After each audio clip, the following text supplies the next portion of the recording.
If that doesn't get you hyped, I don't know what will. Man, what an intro.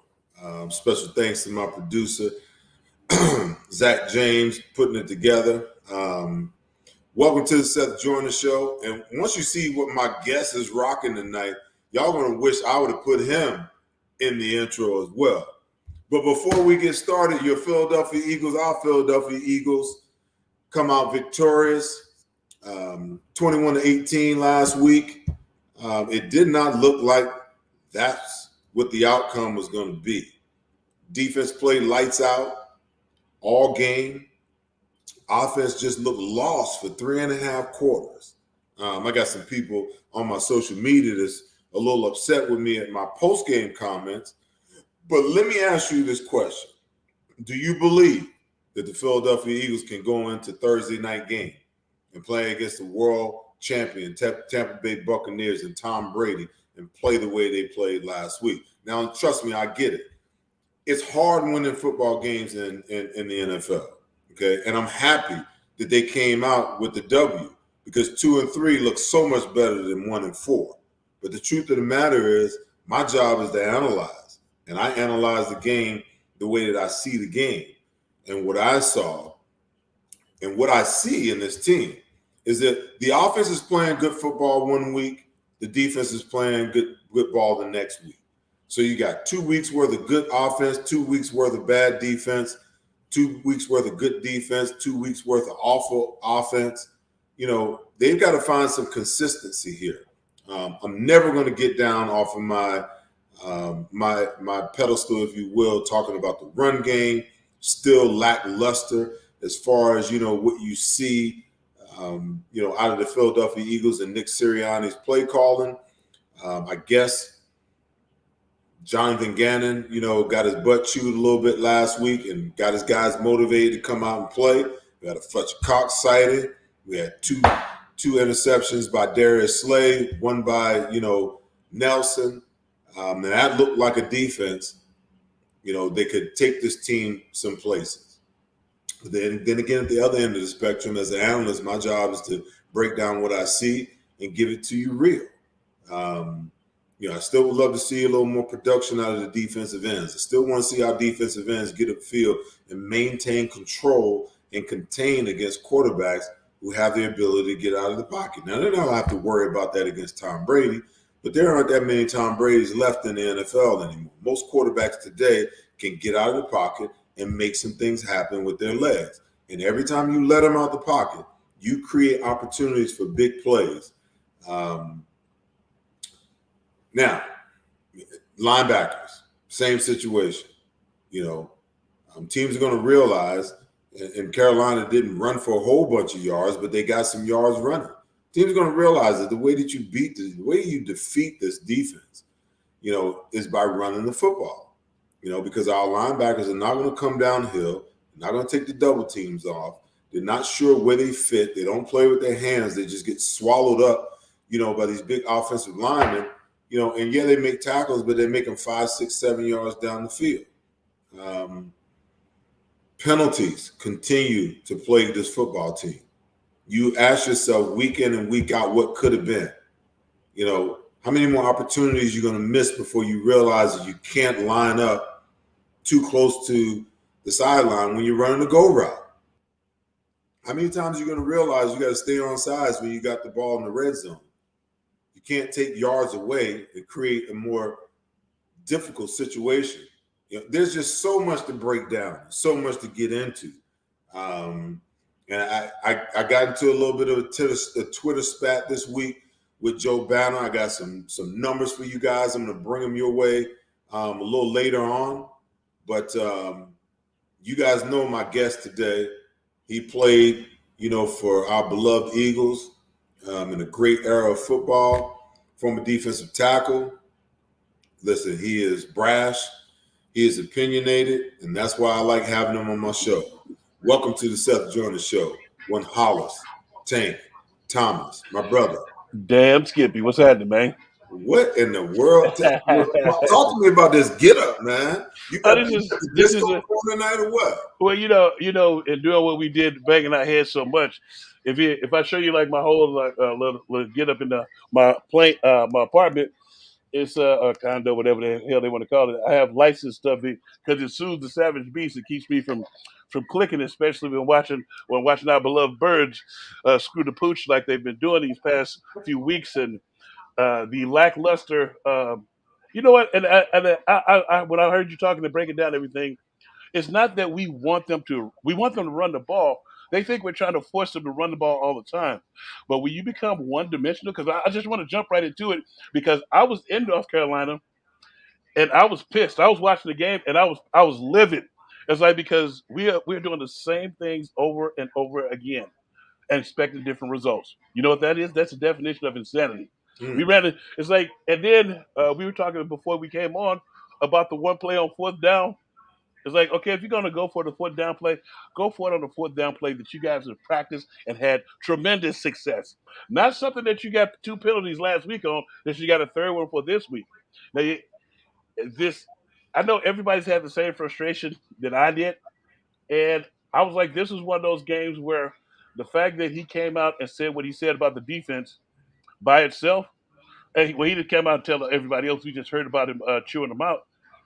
The football guys let him know that sometimes it's going to be offense, sometimes it's going to be defense. You need to check yourself because you both win and lose as a team. So check your ego at the door. So he was acting like that he was doing everything right offensively, and it's not been going that way, sir.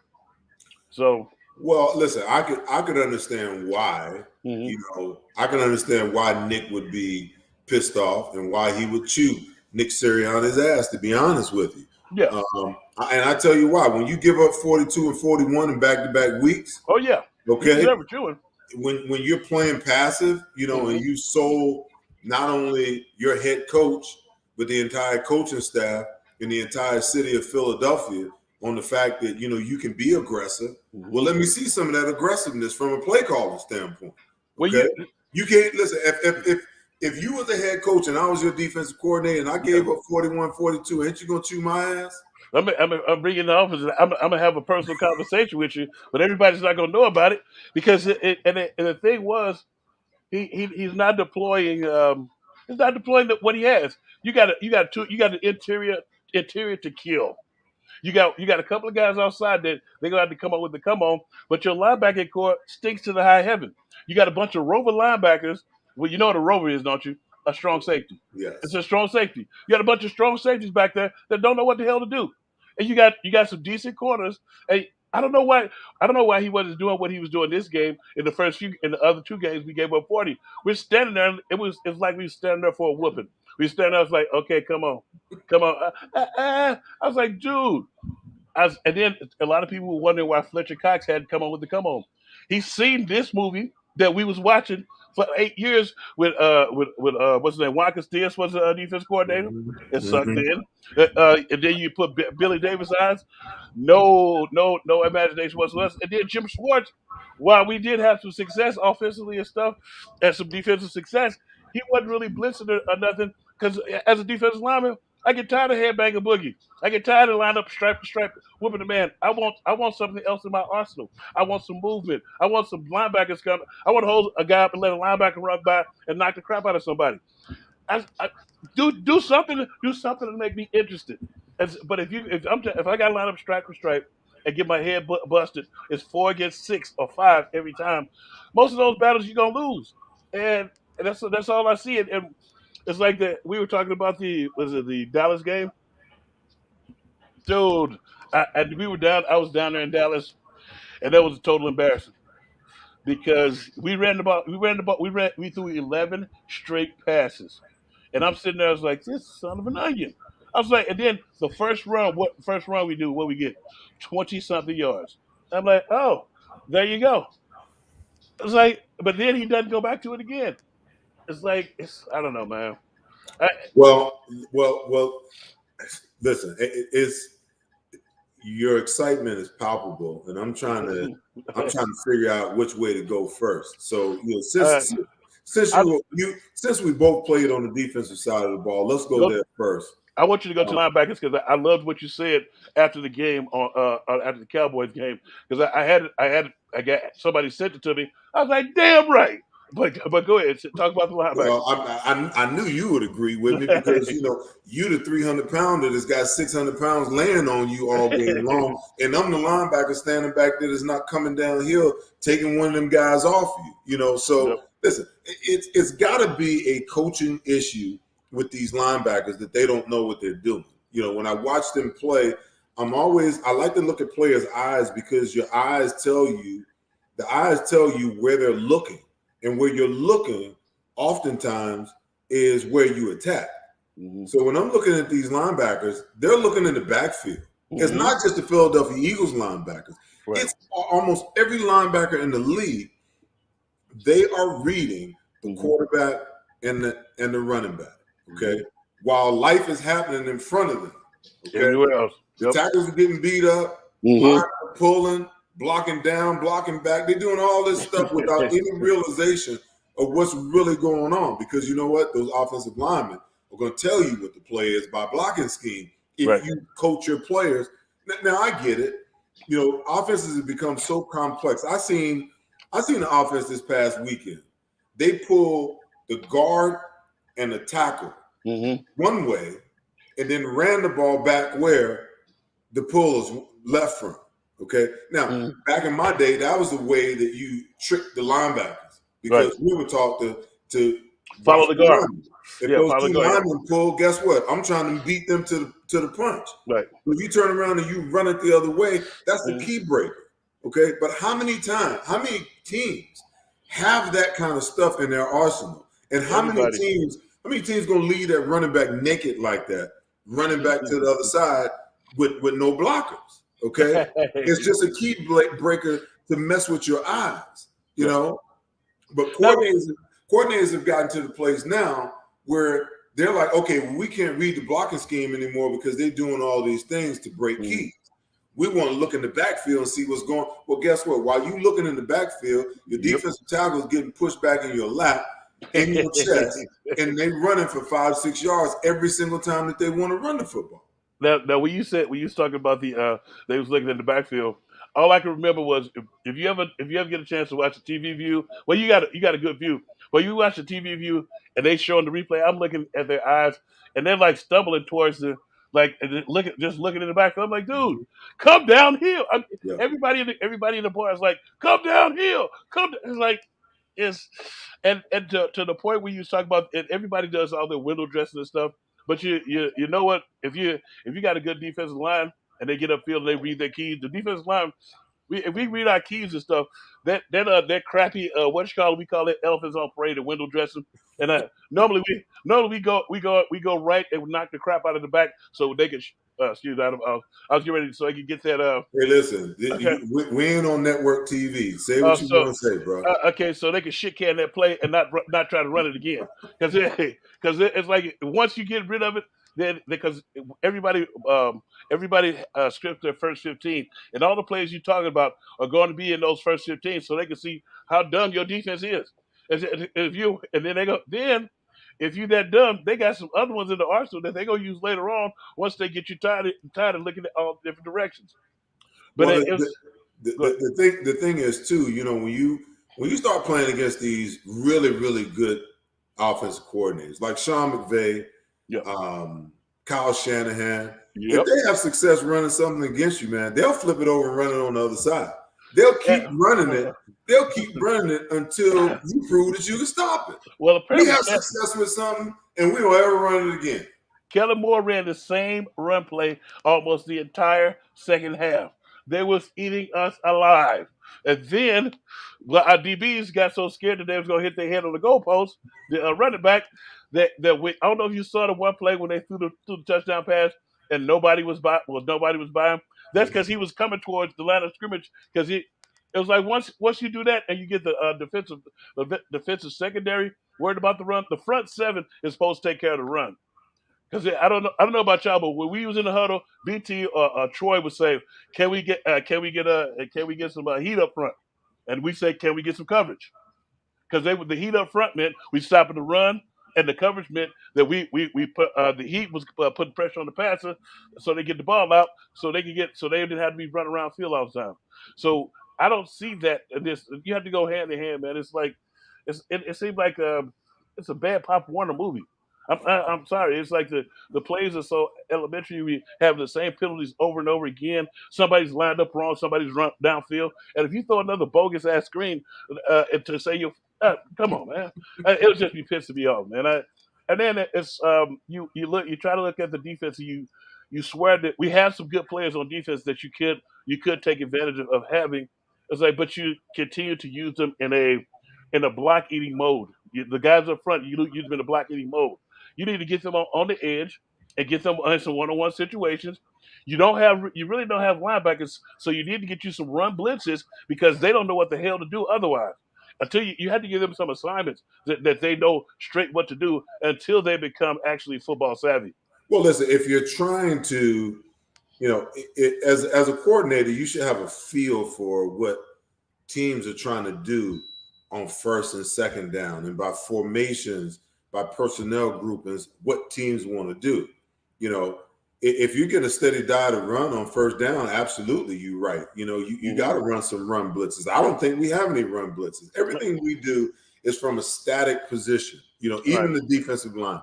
Now, I finally seen this week. I've been asking this question ever since Jim Schwartz became the defensive coordinator.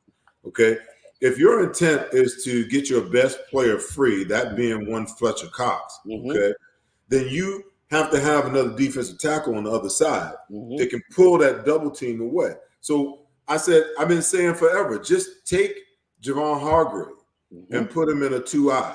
Yep. You put him in a 2-eye, there's no way in the world that center can turn away, because if he does, he's in the backfield right now. That was Javon Hargrave's first sack last week. Okay? Well, that was over the pigeon I predicted. See, I like the fact that they took number 67. He was open like an all day. He was like an all day sucker. He was all over him. Him and number 72. False started the first 10 plays of the game for them, and they said nothing. They called one on him. I'm talking about literally. If you go look at the film, you can see him rocking out of his stance noticeably, not just slightly. The first play, I'm like, what the hell are they doing? And then they finally called one on him, but he still was doing it. But 62, 67, and 72, they was pigeons. See, and the beauty of having a guy like Hargrave playing the way that he's playing, then you can take Hargrave and put him in a 3 on the other side, and then put Fletcher in the 2-eye. Yep. Okay. Then they did the same thing. The protection was the same. They turned the double team towards, Javon Hargrave, and now here comes Fletcher. One-on-one up the middle on the guard. They can't block him. He got his first sack of the year. It's about now, time. You're starting to see some of that, but now what's the counter to it? I know. What's the counter to it? Because everybody else is going to be watching it, right. And they're going to wonder, okay, when you get these guys in a 3 and then a 2-eye, okay, what are you trying to do? So at some point in time, you're going to have to start running some TT stunts. Yeah, or some slot eyes. The slot. I know I'm acting for a lot with a slot eye, but the slot eye is like kick that 3 technique over there, and then when they start doing what you said, slide the other way, that slot come right off the edge, because it needs to happen. At some point, you're gonna have to run that blitz off the slot, and it's like I don't know why. You can also run your TT stunt, right? Your TNT stunt in a way where you're running it towards where they're sliding. Right. Okay. So you're going A gap to B gap. Yeah, okay, and then they turn away and then bring a linebacker right up the pipe. Right. It's called Mackay. Isaac's Mackay. The TT stunt is called Isaac's. It's Rick and Lynn. Right. That's what we use. Rick and Lynn. Rick was the right, Lynn was the other one. And you come to the line based on film study. You call Rick. Rick was the penetrator. Penetrator meaning 3 technique coming down the side. And when you come down the side, you're not looking to get in front of the center. You're looking to jump on his motherfucking back. and you jump on his back, so when the other guy comes off to go get the looper, you coming up the gut, and then also and that's when the Mac will come right up, and there'll be two of y'all running scot free to the quarterback. Well, but I Under mean, it's that's called under or over Isaac's Mac eye. that is the kind of creativity that I think we as That we Philadelphia Eagles defensive fans thought that we were going to get. But what you've seen over the first 5 weeks is a lot of, just static. Guys just lined up. We're just going to line up our guys on your guys. You're going to know where they are, and we're going to know where we are, and we're just going to challenge you one-on-one. And the only guy that's been just raising hell on the defensive line all year has been Hargrave. Everybody else. So that tells you, it's almost like when you have an undersized defense. You can't just line up right there and the guys know where you are. You better be slanting them. You better be stunting them. You better be, you better be doing a whole bunch of different things to kind of catch them off guard, and that's just as simple as getting up on the whiteboard and creating, if you don't have it in your playbook, all of these different stunts that you can actually run, even on first down, rundown. You want to get a team behind the chains.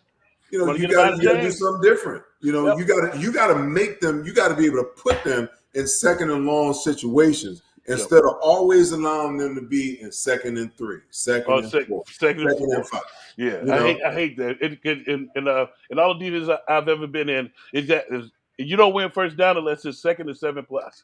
Yeah, I need second and 7 plus. Normally, I'm coming off the field on third down, so I'm trying to get them at second and 7 plus, so I give them a full pass rush on second down because I know either the ball is coming out hot, or depending on the formation, If it depends on if it's 3-by-1, I know that they are 3-by-1 with the back offset towards the 3-by-1. That's a screen formation. He's going to set up in the B gap, push everybody upfield. I'm going to get in his hip and stand there with him and wait for the quarterback to throw the ball.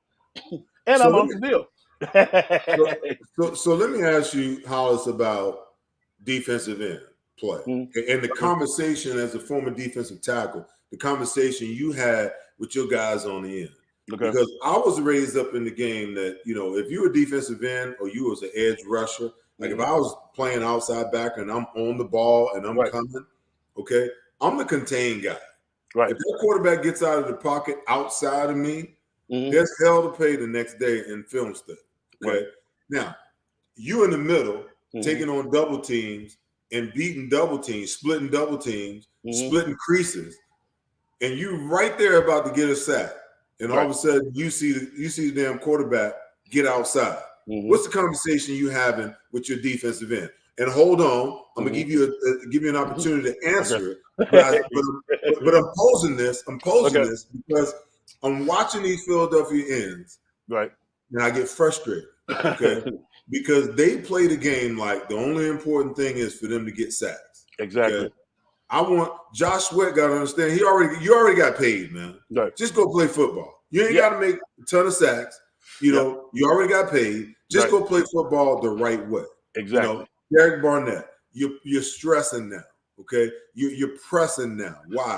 Because you look like a fool the first 5 weeks with all your dumb PI penalties.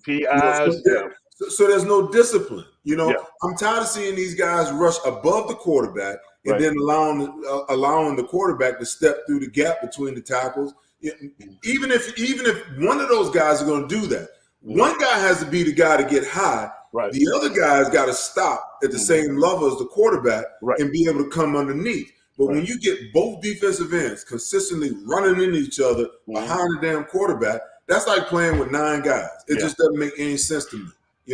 My conversation would be with first with him, like keep your ass outside, or if you're gonna come inside, let me know and I'll cover you.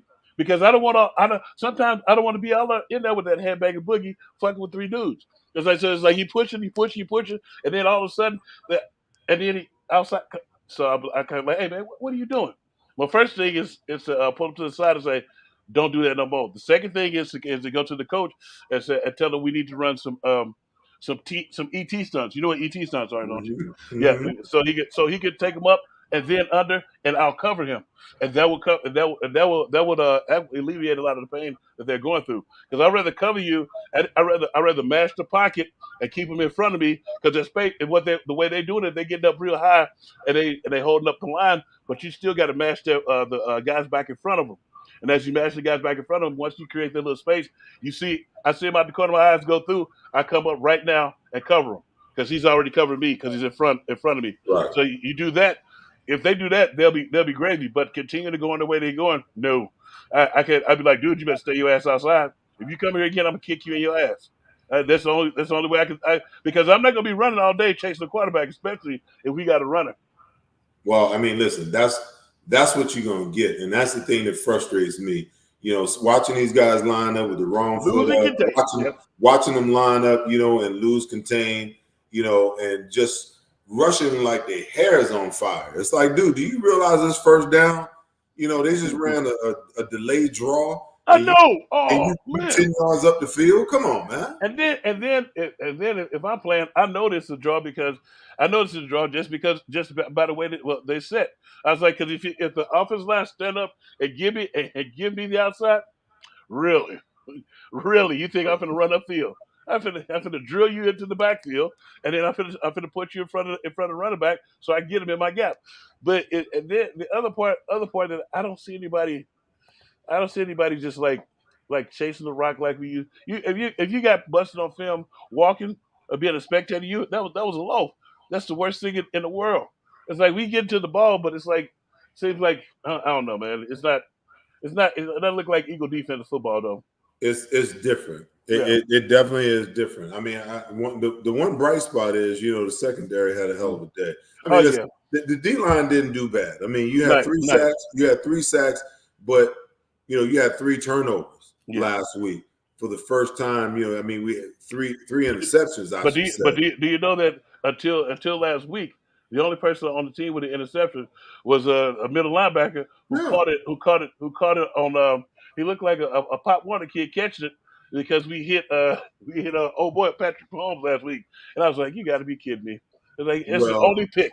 well, listen, it kind of just by default fell in his arms. I think Yes, he it was did. more shocked that he called it than anything, because Patrick threw it right to him. But at the same token, I think that you got 2 cornerbacks, Yeah.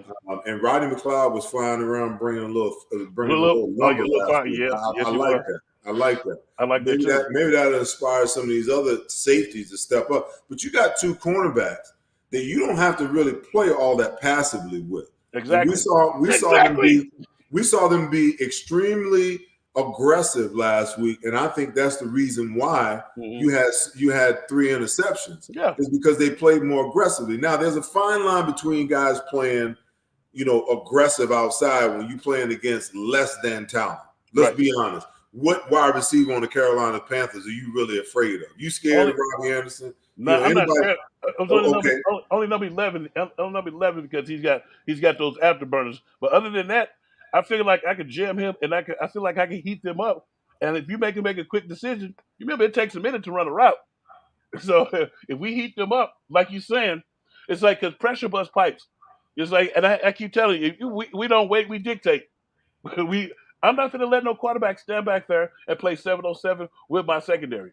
I'm gonna use my front seven. I got some linebackers who are rover safeties. Them suckers better know how to blitz and know how to get to the quarterback. You at least have to be able to run over running back to be on the field. I feel like we just let those guys just stand back there and kind of collect the check.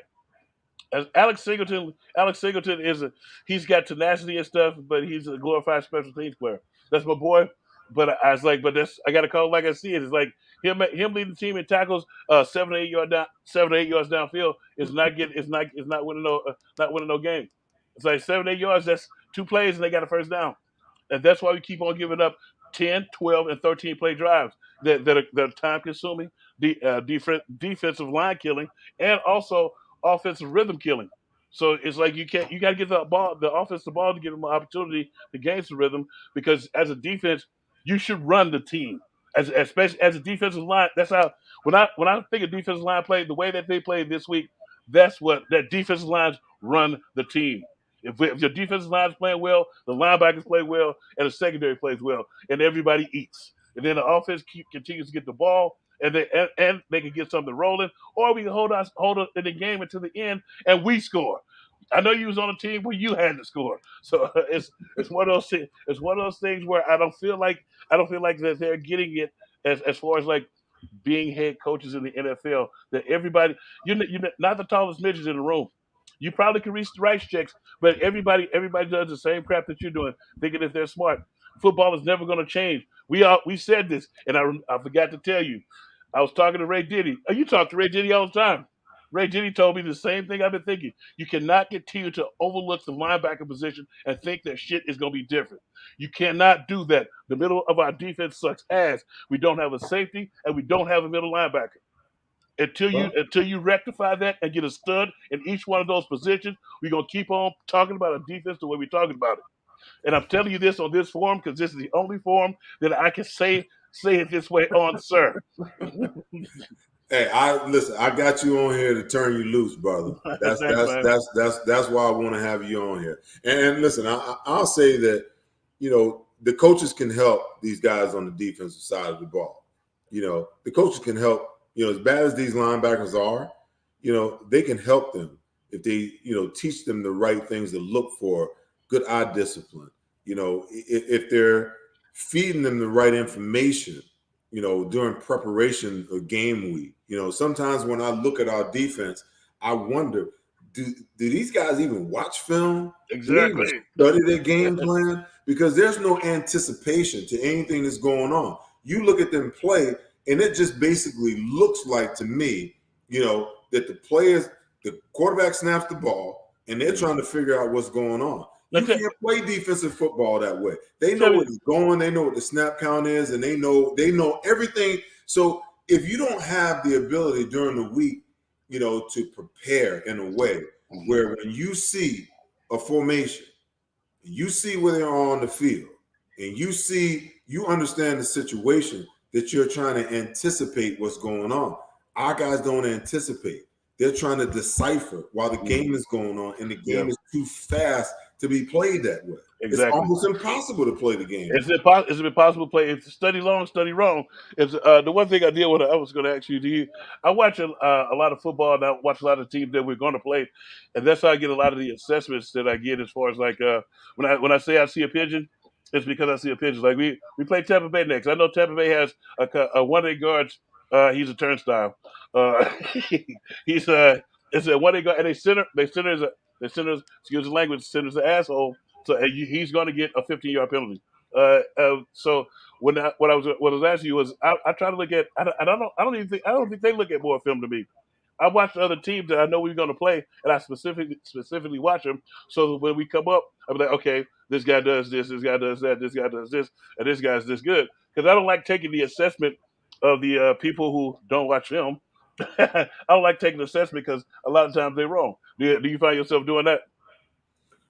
Well, I don't, I've been trained to study the game in a way, where I can assess it and analyze it myself. Yeah. Even though there's some people out there that think that I don't know what the hell I'm talking about. One thing I know is football, backwards, forwards, up and down, and underneath it. Yeah. So I don't adhere to what other people say. Right. I'll listen to what they say, but I'm using my football brain, Right. to disseminate the information, as I see it. I'm using my football, experience and knowledge, to decipher, what teams are doing and what they're not doing. Quite frankly, that's why I'm on NBC, because I have the ability to do that. You know what I'm saying? So I just, you're right. All the little details of how you succeed on Sunday begins on Tuesday, Wednesday, Thursday, and Friday. If the hay ain't in the barn by Saturday morning, you got problems. But actually, if the hay not in the barn by Friday, you really got problems. Because Friday is a glorified run through. It's a glorified walkthrough. It's a run through, really, of what's going down. Well, you gotta understand, the Friday in the era that you grew up playing, Right. The hay was in the barn. Right. There was Fridays we were still in full pass. So, the mentality is just a little bit different. Well, we still had our pads. We had on those little shells on Friday. No, I'm talking about full pads, helmet, shoulder pads, pants, thigh pads, knee pads, and if Buddy was pissed, 9-on-7 was live on Friday. Oh, damn! Whoa! I know what I'm bitching. I don't know what I was bitching about. Hey, listen, man, I want to switch gears and move over to the offensive side of the ball. Yes, yes, yes. And you know, I got some numbers because the guy that pretty much was the GM while you were here, him and I got into a little bit of a Twitter war Oh God. last week. You know, Yeah. he asserts that the way that the game is played now is that you throw the ball early and often to get a lead, and then you run the ball later on in order to run the clock out. And And how many? theoretically, and you know, analytically, it makes sense. Mm-hmm. But what happens when, like, the Eagles went 3 and out the first two series last week, and they threw the ball 5 times and they only ran it 1 time? Mm-hmm. They didn't even have the ball a grand total of 2 minutes, Yep. and they were already giving it back, you know, to the Carolina Panthers. Mm-hmm. Okay, so we got into this Twitter war, me and Joe Banner. And Joe, and I got a quick question. How many years did Joe Banner play? Hey, you said it, not me. I'm just. I like Joe. I like Joe, but sometimes it's like when they say that. I'm gonna give you one quick spiel, and then I'm gonna let you finish. The part where I get sick and tired of is not that you throw the ball to run it at the end. It's like the reason you run the ball is because you want to mix it up. You want to you want to dictate to the defense what you're going to do. And if you throw the ball all the time, and they know that's what your happy ass is going to do. All we got to do is get a couple incomplete passes, and we off the damn field.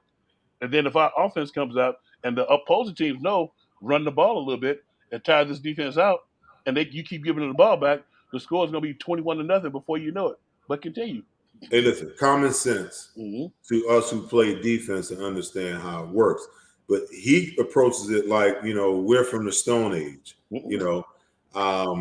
And so I made my assertion early in the game, and then the Eagles came back and won the game. So then he chimes in and he says, well, you know, I guess your theory is wrong, because if you win, you're saying that they win because they run the ball. And if they lose, you say that they lose because they're passing the ball too much. I'm like, well, wait a minute. Okay. The Eagles offense looked like garbage for 3.5 quarters. Garbage is being nice. The turnaround really didn't happen until Nick Sirianni made a decision to start running Jalen Hurts. Exactly. Not because Jalen was throwing the ball. Now, he had some throws in there, but the key plays in their comeback was because they were called quarterback runs. Okay. So then we continue to go back and forth and back and forth and back and forth. And I just decided to put together some numbers. Okay? Let me see. So through 5 games, the Eagles are 2-3. Okay. Through 5 games, they've thrown the ball a grand total of 148 plus times. Damn. The running backs, a grand total of have only had, out of 5 games, they've only had, 69 total called run or running back run plays. Okay. The quarterback has run the ball 40 times. Okay? Now feast your eyes on these numbers, because I'm gonna take it to even another level. Okay. Those 40 runs by Jalen Hurts, okay, I'm gonna give the Eagles 20 of those are called run plays. We were talking about it earlier, because I guarantee you it's more like 10 than actually 20. Yeah, okay? It's about 10. I'm gonna give them the benefit of the doubt and say that Jalen Hurts' runs are 50% called, 50% scrambled. Right. Okay. So what does that do? That takes your number up, okay, to almost 170 passes to 69 called run plays. Okay. And 10 quarterback called runs. And you're gonna tell me that that's the recipe for winning? Nobody's gonna tell me that that's the recipe for winning. Because if you really stop and think about it, okay, the Eagles got lucky to win that game on Sunday. Did they ever? It shouldn't say 2-3. In all probability, if they played that game against the Carolina Panthers 10 times, right, that one time they just won, that was last week. Because 9 times out of 10, they lose that game. Yeah, with 3 turnovers. Yeah, both teams turned the ball over like nobody's business. Yeah, they weren't capitalizing. And the jacked up part is you don't run because just for the hell of it. You run so you run to keep the defense off balance. You run so you can dictate what you do. You can run to have the defense thinking. You don't want to be that one dimensional team. And then once you have the lead, you already know you can run, so you just run the ball down their throat and demoralize them more. So you I keep want so you. you what's up? I want your opinion though. Okay. Because I mean, it's been much talked about. Hmm. Even with Doug Peterson, it's Hmm. been much talked about. Jeffrey said it, after he fired Doug, Hmm. that the only way that you win Super Bowls, the only way that you're competitive is that you have to have a high-powered offense. What he meant to say is that you got to have a franchise quarterback that can throw the ball, you know, 40 to 50 times a game. Okay, he never come out and say it like that, but for us who understand the game and understand his lingo and what he's saying. Okay, that's what he's saying. Yeah. Okay, then you hear the story in the Athletic Right. about how every Tuesday The Doug was meeting. grilled. He was grilled on why he wasn't throwing the ball and why they ran the ball here. Okay, After now victories. you got Nick Sirianni that comes in, Hmm. and he's been asked all summer long, all training camp, preseason long. Well, are you going to run the ball more? What's your offense going to look like? Oh, we're definitely going to run the ball. It's going to be a big part of what we do. And nothing's been further from the truth Big time. than just that. Okay. Yeah. So now, in your opinion, in Mhm. your opinion, is Nick Sirianni being influenced from the top to call plays that fit the narrative of what Jeffrey and Howie wants done? Or do you really think that this is who he is? With no question that I know this is not who he is. I have no question that it's coming from the top because I've seen him call games before, and it's just like the game. I don't know if you watched the game last night with the Colts. He was the play caller last year. Every time the quarterback threw something stupid, threw a play where it looked like he was going to throw an interception, they give him a heavy dose of run to calm the quarterback down to keep because it was like it's the same way that they was calling the game last night. He's called players in Chicago the same way. He adds a heavy dose of run so that his passes and his play action fakes can be so sweet. Right now, he's going off what they want. To me, I think he's playing scared, and that's him, and that's why he's so wound up all the time. And to me, all this past talk, that's all fantasy football talk, dude. Because when the dust settles in the playoffs, you'll have to be able to run the ball and stop the run. You Mm-hmm. want to know why? Because it's all everybody in the playoffs. They're high powered offenses with decent defenses, or decent to good defenses, or the best defenses. And if they can stop you from doing your little spiel of passing, and you can't pass, you better find something else to do.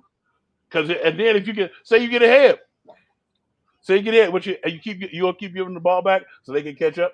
Because Yep. that's all passing does. Pass if you drop a pass, the clock stops. And people continue to say that crap about passing the win. You pass the win sometimes.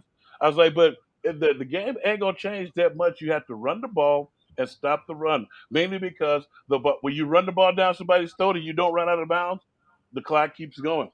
If you Right. let that clock stop, you give the opposing team a chance to come back in that game. And you don't want to give nobody, you don't want to give a fighting dog a chance. Well, to your point, you saw Miles Sanders get pulled out of the game at the end because he ran out Exactly.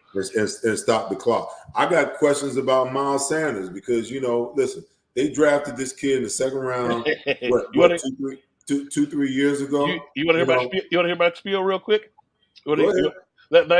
I've been waiting to get this out there. First of all, his days here are numbered if you cannot tell. Every time when he did that stuff yesterday, if you saw when he came to the sideline, the running back coach did this. You know what that means? Hit the motherfucking hole. He said, quit running out of bounds. And if you know, when he was on the 6 yard line in the Kansas City game, I told you this. Who they give the ball to? Kenneth Gainwell, who hit the gap and scored a touchdown. Now, then later on in that game, this is how I know there's dissension in the ranks. And somebody that's watching us just asked me if Sanders is a trade bait. Yes, he is. You want to know why? In that Kansas City game, when he got the ball to ran the yards, he spiked it and looked at our sideline. So because they're holding him out because he's not doing what they said. He did do what Deuce was telling him to do, and he's not doing it now. It's a whole new regime. Hit the gap. If you don't hit that hole, You're not gonna hit no home run. This is not high school. This is not Pop Warner. You're not gonna hit a home run every play, and that's exactly what happened. And that was selfish what he did. 2 times run out of bounds. What the hell are you doing? We trying to run the clock out. Okay, so now I'll give you that, but I'm gonna say this. You know, somebody said that he's trade bait. I'll put it this way: if I'm Miles Sanders, I'm going up to Howard Roseman's office and I'm gonna tell him, trade me, trade me, because if you're only gonna give me the ball 8 times a game and then have me work out, get ready for the season, come in here talking about, that I'm gonna be the bell cow, that I hate that. I hate term, by the way. But Seth, and then you don't give me the ball. But Seth, so now he's playing out of frustration because his touches are so way down. But you know what? He's trying to hit the home run to prove his point. But the thing that you're not understanding, Seth, is that this happened with the previous regime. Him not hitting the gap. Him not hitting the hole. Well, he was learning. Yeah, that was okay. That was it. Okay, that was it. He was injured a lot last year. Okay. His rookie year, he was learning how to play the game, and I think he learned a lot from Jordan Howard. When I seen him run the ball a couple of plays earlier in the year, he looked like he was ready to ascend and take his game to another level. Now, I'm not inside, and maybe you know something, that I don't know. But when I watch this kid, he's got to be frustrated to high hell by the way that he's being used and how everybody's talking about Kenneth Gainwell is going to be the guy. You want to know why? Kenneth Gainwell can't do what Miles Sanders can do from a running standpoint. Well, Kenneth Gainwell gets you 5 or 6 yards instead of running east to west as a defender. As a defender, who you want to play against? Somebody who runs east to west or north to south? I would much rather play against Kenneth Gainwell because no. East to west. No. East to west or north to south. That's not what I'm talking about. Because Kenneth Gainwell is not part of the equation. It's just the fact that he's getting it because what they're doing is this is not the regime that drafted you. These coaches didn't draft you. So either you're gonna do what the fuck we say, excuse the language, they're gonna do what we say, or you're gonna be on the bench. I guarantee you, if he keep on doing what he's doing, Howard is gonna be up next, taking some carries. We cannot play with a guy that's trying to hit the home run every time. It's a team thing. It's like if you want to be that bell cow, you have to do what we're asking you to do. Yeah, but you limited, man. You get a guy 3 carries in Dallas, seven carries against Kansas City, and you limited him last week, and he's supposed to be the starting running back. Come on, man.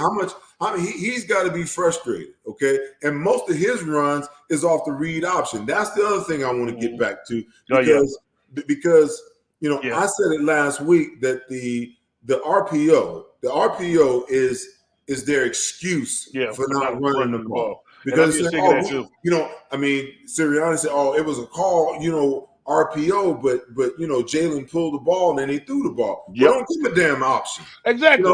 Don't give him an option. Whatever happened to lining up your big guys against my big guys, put my guy 5 yards to 6 yards deep, turn around and hand him the ball, let him pick a hole and let him do his thing. Yep. You keep putting Miles up in there off of that damn RPO, okay, and he getting hit in the backfield because you got 4 young guys that's playing that don't normally play there. Yep. Okay, and you gonna tell me he don't have the right to be a little bit upset, and then and then you put Kenneth Gainwell in, and everything you run for him is off tackle and outside where there ain't nobody out. Well, no.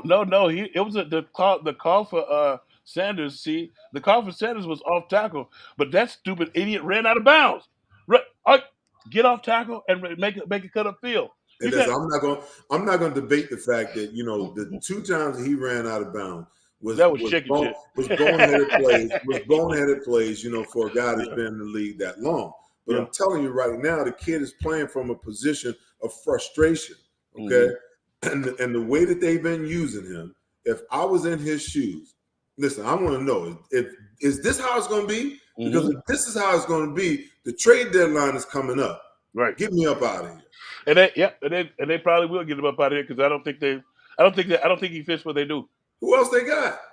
I don't know. Who else they got? I mean, listen, you still got Howard on the practice squad. You got Boston Scott and Howard, a small guy, and you still got Howard. Yeah, you got Howard, but if they really thought that much about him, he wouldn't be on the practice squad. Boston Scott is the guy, who is the number 3 running back right I now. know, I know, but If they really thought that much about Howard, it would be the other way around. now see that would be different if we were talking about a traditionally run organization. See, right now what we're talking about is an organization that wants their guys to play, and they Uh, dictate who plays and who doesn't. And I know you know that.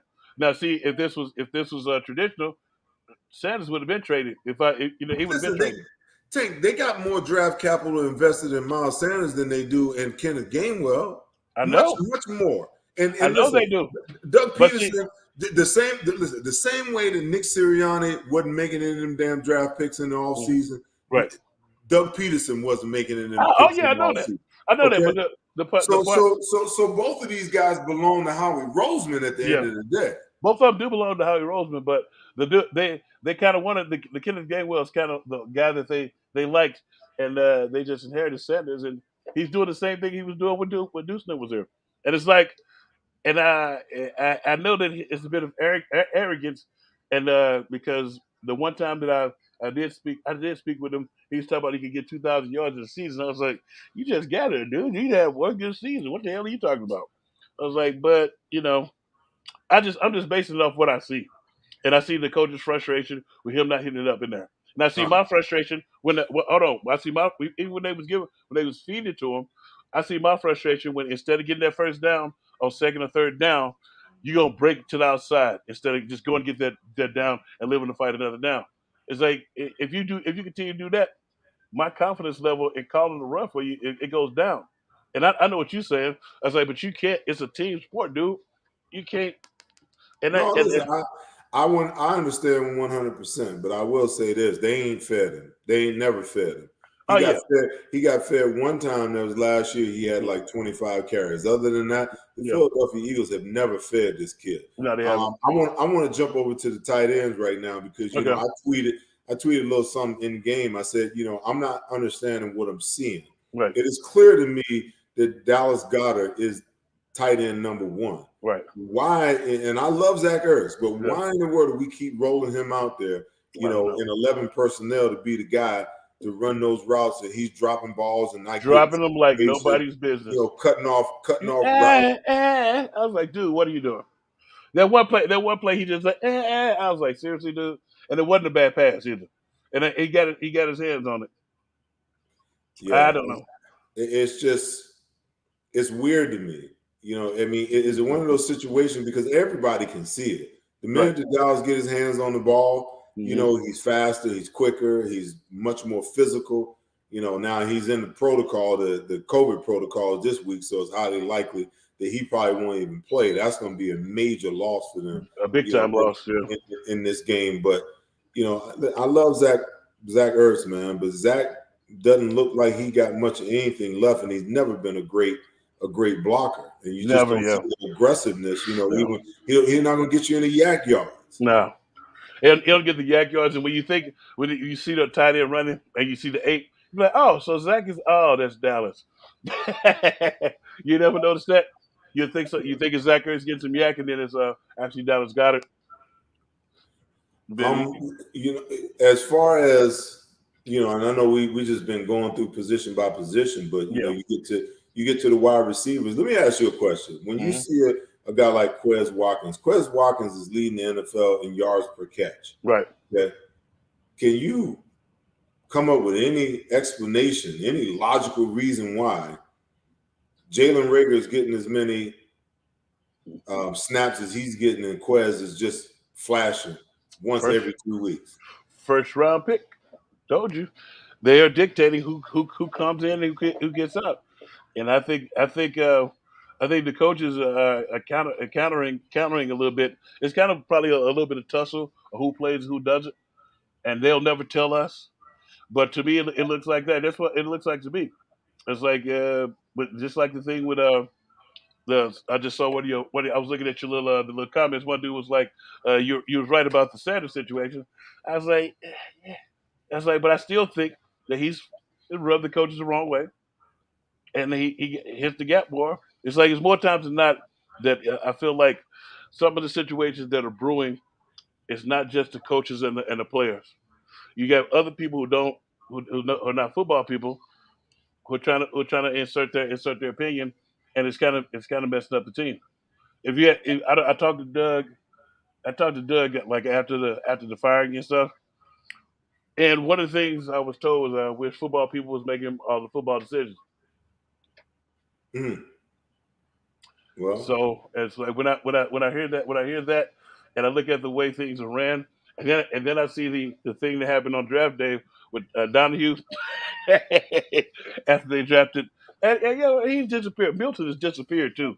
It's like for somebody who was they were brashing and bragging about him having the same measurements and specs and time and stuff as Aaron Donald. You know, damn Aaron Donald, y'all fucking reaching with that one. It's like the kid was getting knocked out of the gap in playing for La Tech. Come on, I tell you what, it's almost like he can only play like a five technique yeah, because every time I see him on the field, he's in a five. They don't yeah, line him up at defensive end like they nope, do, Sweat and yeah, Barnett. and Barnett, They'll line him up when they go to their five-man front. Then yeah, that's the majority of his playing time where they yeah, line him up in the five technique, yeah. like a 30 front A 30 defensive front end, defensive end, yeah. you know. But I think he has a frame to play outside, A little and bit, yeah. he I think you got the and frame he play. he might not know how to do it, but that's on the coaches. Yeah, That's on Tracy to get him in a place where he can step out there, yeah, and utilize his talents and his ability to yeah, be an edge rusher. yeah. Because Because he was one of they need the depth there. yeah I he mean, was I one don't of the even dudes know why Kerrigan's still on the roster. that he was one of the dudes that you talked that lost contain. They had him at end and he lost contain. I was pissed. I was like, ah. So, but it's dude, it's our team's a mess in the front office on down. Mm, We mm. got a victory, but it was ugly. But it's Well, man, listen. Before we wrap, man, I gotta ask. Okay, so we've seen the Eagles win a game they're supposed to win week one. We've seen them disappointedly lose a game. They had an opportunity to win in week two. right. We've seen them get their doors blown off in weeks 3 and weeks 4. And then we saw them pretty much, steal a victory from the jaws of defeat, if you will. Yeah. And this game coming up, man, it's a tall order for this football team, no doubt about it. But I got to ask you, what you like, what you don't like, and what's your prediction for the game? I can't give mine. I don't give mine until Sunday. It'll be Wednesday though, or Thursday. Well, Thursday. So, in looking at this matchup, it's not even a hard pounding. It matchup on paper looks like we're gonna get our souls crushed. And that's the roughest way to put it, or the easiest way I could put it, because they have a great secondary. Not great. Their defense is whoo, on every level. But you can't exploit their secondary. I highly doubt we could. But I don't know if you can really run the ball against them either, because they got some big guys up front, and they solidified it with one of I forgot the one big. It's a giant Samoan that they have in there, but he's moving around and he's handling business. And then watch their secondary is vulnerable, but their linebacker core kind of makes up for it because their linebacker core is sweet. Um, Offensively, obviously they got Tom Brady and they got a hell of a receiving core with some hell of a tight ends. So basically, I feel like this. If this ain't an ass kick, we should be in it. I don't want it to be an ass kicking, but it's like after looking at what we've looked at up until this point, we're gonna have to play one hell of a game, and Give we're me a gonna have score. a Give me a score. score. On the score, let me see. It's not gonna be as bad, but it's not gonna be as indicative of the score. The score is probably gonna be 28-14, and it's gonna be 28-7 for a while, and then it's because they're gonna pull the horses out because they need to get some rest, but it's probably gonna end up being 28-14, and that'll be one of the games I call a push. Mm. Like when I'm on my show, I never say the Birds are gonna lose. I was like, but I just call it a push. But it's like take take the Buccaneers on the points. Tank, my brother, listen, I appreciate you, man. Thanks, I It's appreciate you always, having me on. always, always great to have you on. I know my viewers, love to hear your commentary. It's real, it's raw, and it's right smack dab in your face. My brother, I appreciate your time. Like I appreciate you, always, brother. our most important commodity is our time. I appreciate your last No 60 problem. minutes spending it with me. No problem. I'm gonna have Guys, you. Well, the next time let me know next time you're in town so I can have you on the Green Legion Radio. Well, I will pay you for your time. absolutely. Let me know Absolutely. next. Let me Hey, know next time hopefully, you're in town. hopefully one day I can get there where I can pay you for your time. Well, it's not my money. I'm spending somebody else's money. I don't. Awesome. Even better.